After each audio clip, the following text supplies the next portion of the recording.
Riche journée aujourd'hui avec évidemment l'exceptionnelle qualification du Maroc contre l'Espagne et le festival offensif fabuleux des Portugais contre les Suisses. Alors, je suis un petit peu embêté pour parler de ce Espagne-Maroc parce que le résultat est sublime et même plutôt mérité, mais je, je suis désolé, on a vu un match épouvantable. Et je dois dire que c'est beaucoup plus la faute des Espagnols que des Marocains, parce qu'évidemment, quand vous avez une équipe en face de vous qui fait plus de 1050 passes dans un match, qui fait 750 passes de plus que vous, quand vous n'en faites que 250 en 120 minutes, il est évident que vous êtes acculé sur votre but tout le match. Voilà, on le sait, quand on joue contre l'Espagne, on n'a pas la balle, il faut défendre. Il faut pas laisser d'espace, il faut être d'une rigueur extrême.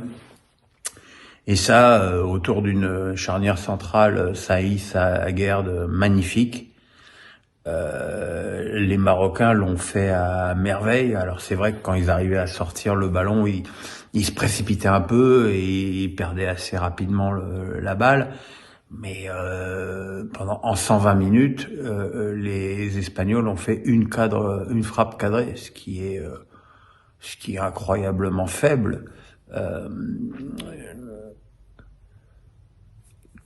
Qu'est-ce que vous vouliez que les Marocains fassent? Je pense qu'ils n'ont pas les joueurs, et qui les a d'ailleurs pour contester la possession de balle aux Espagnols. Donc voilà, tu subis, et puis si les autres s'auto-caricaturent à force de multiplier les passes et de ne jamais dribbler dans les 30 derniers mètres, de ne jamais perforer, de ne jamais frapper au but, tant pis pour eux, quoi.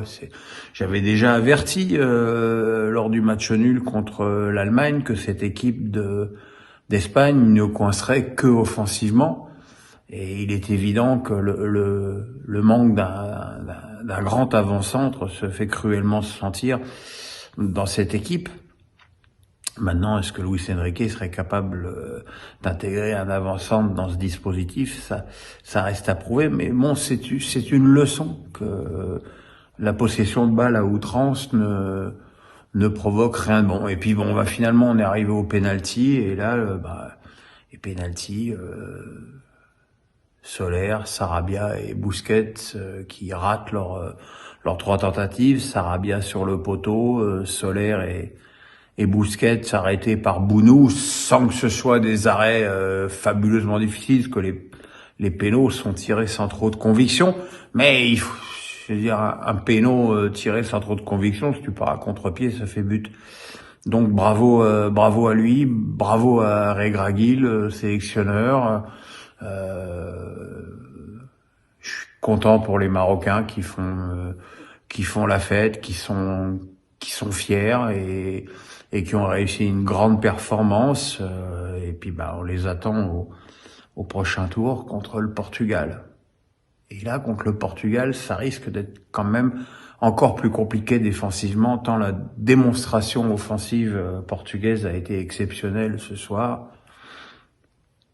Santos, le sélectionneur, avait porté ses coucougnettes, il avait laissé Ronaldo sur le banc, et à la surprise de certains, dont moi, il avait plutôt choisi de titulariser Gonzalo Ramos à la pointe de l'attaque plutôt que Leao, qui est formidable avec le Milan AC. La réponse du joueur du Benfica, triplé, dont un premier but, une frappe hallucinante au premier poteau dans la lunette. Les Portugais se sont baladés défensivement, offensivement. C'était parfait, c'était impressionnant.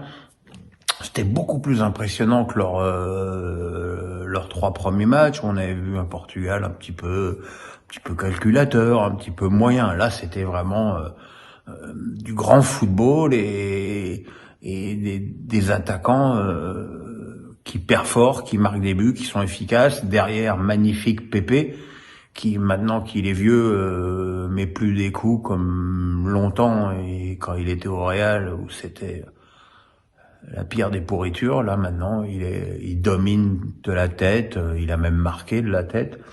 Bravo, bravo aussi aux Portugais. Ce sera Portugal-Maroc, ce sera un quart de finale d'amis, et puis ce sera peut-être, au cas où la France se sortirait du piège anglais, nos adversaires en demi-finale. Donc forcément, nous les Français, ça nous intéresse.